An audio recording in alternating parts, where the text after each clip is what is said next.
Hello! Welcome to JenPenCreations. I'm Jen.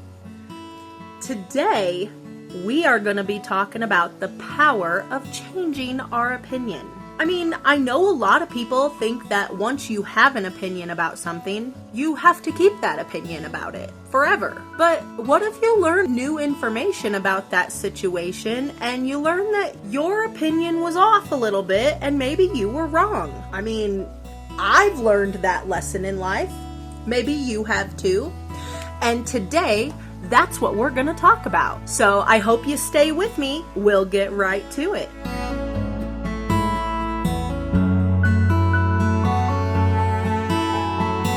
So think back to when you were a small child.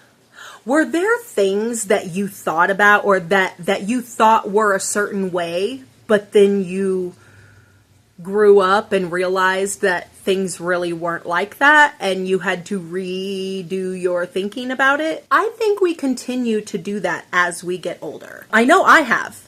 Maybe you could tell me about a specific instance that has happened with you and what made you change your mind about it. One of the most specific ones for me that I have found is years ago when I was in my 20s and still living in the other part of the United States where I was born and raised. I had this opinion about things in life because I really hadn't experienced a bunch of life. At that point, I really wasn't very cultured. I hadn't really been anywhere or experienced anybody else of any other culture or ethnicity or variety in any way. And I came from a part of the world where everybody was predominantly white and spoke English. I mean, that's not the way the United States is. The United States is a giant melting pot of immigrants and amazing people that come from all over the place that makes our country so great. Now, because I was raised in this part of the world, and yeah, I was taught that there are other ethnicities in the country and where our country came from. I mean, there are so many people. There are people here from everywhere, and it is fantastic. I think that that is amazing, and that is what our country was founded on and built on. And actually, immigration is what keeps the economy going in the United States. I was not really, I was aware because I learned about it in school. But it didn't hit me. It never hit home because I was raised in a place full of white people who spoke English. I didn't even understand why some of our signs in our town had English and Spanish, or why the public aid office gave me my paperwork with English on one side of the paper, Spanish on the other side of the paper, when everybody in our area spoke English. Nobody spoke Spanish. Unless they took that as a second language at school. And actually, that was the reason I didn't take Spanish in school, which I very much regret. I should have taken Spanish in high school. And instead, I took Latin. It was a dead language, and I took it because why did I need to learn to speak any other language? I could just learn a dead language. I don't know. But I was kind of in my own little closed-minded bubble. There was some weird, I guess it was like meme of the day back when I was in my early 20s when the internet was just kind of barely making its way. Back then there was this meme, I guess, going around on Yahoo or something that it was saying, it had a picture of John Wayne and it said, "I live in the United States. Why should I have to press 1 for English?" And I wholeheartedly believed that. And I thought that that was true. And I was like a strong believer in that. I'm like, we should have a national language. Everybody speaks English. We should just speak English here. And I was very, very close-minded, actually. And then I moved away. The first big city I moved to was Denver. That was a culture shock. There are so many different people living in Denver. It is insane. I used to take trips to Chicago. Like, you would think that I would have that same experience in Chicago because there are so many different people there, but I didn't ever live in Chicago.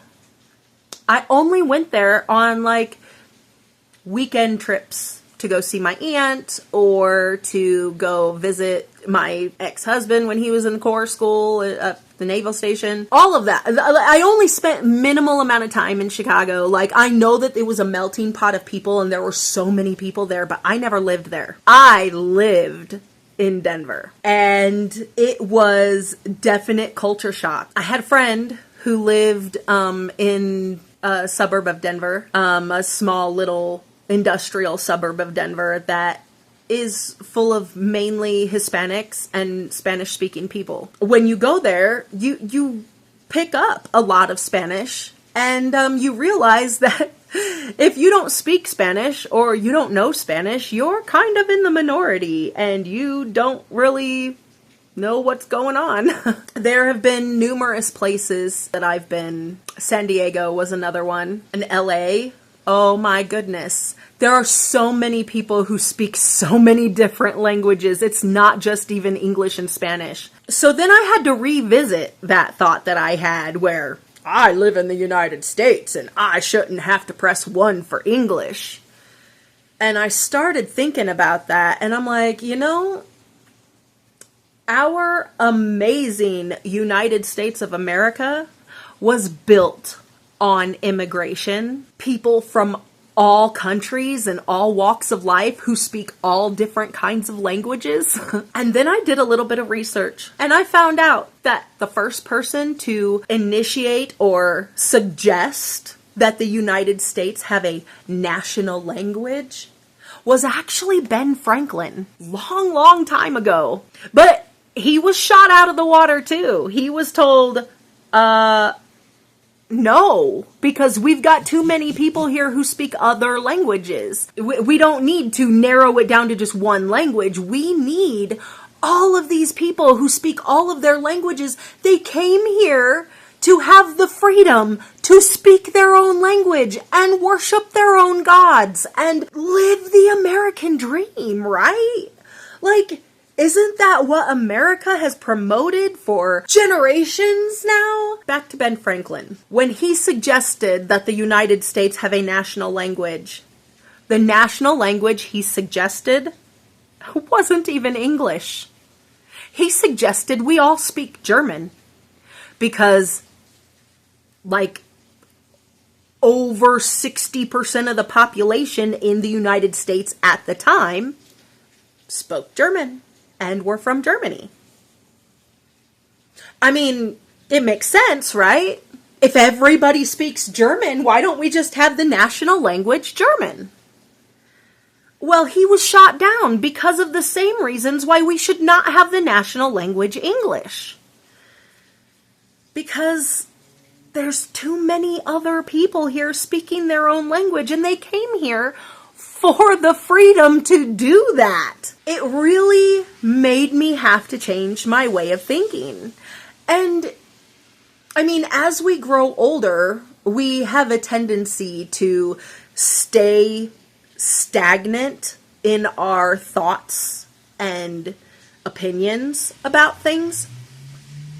But honestly, I think that it is a huge sign of maturity to actually be able to learn something new and change an opinion based on that new information. Right now, in the state of our economy and government and everything going on, I think that now is a great time for many people here to get educated, learn what's really going on, and you are allowed to change an opinion that you had. You can vote for a crazy circus clown and then learn that he's a crazy circus clown and change your opinion. You can. Absolutely you can. You are more than welcome to do that. Everybody is. When you find out that this crazy circus clown has done nothing but lie to you and now is taking your livelihood, your retirement and your food and your children's food and your medical assistance and any kind of anything that you've been granted and given by, our laws and stuff here, that it's all being taken away now. If you've decided that was a very bad decision for you to make and you need to change your opinion and you need to change your thoughts on things because you learned something new, we are here with open arms, ready to love you and accept you for who you are. And the fact that you're mature enough to know that you learned something new and you can change a very close-minded opinion about it. And honestly, to tell you the truth, I am looking forward to being able to change my opinion all the time. I hope you are too. Let me know if you had ever thought about this. It was just something floating around in my head today, and I figured that maybe we needed to talk about it because a lot of people sometimes feel like if they go public with an opinion, like an actual vote or something, that they have to stick by that opinion whether or not they still believe it after they've learned new evidence or something else has happened to where it changes. Okay, things can change. Actually, that's the only thing in this world that's constant, is the fact that everything's gonna change. So, I hope you got something out of this today. I'm so glad that you're here with me. I hope that you have been mature enough to live and learn, just like I have. And I think that as long as we live and learn and we're able and allowed to change our opinions in this world, we are going to be much happier people here. Go out there, do something for you today, love you, love somebody else, and I'll see you in the next one. Bye!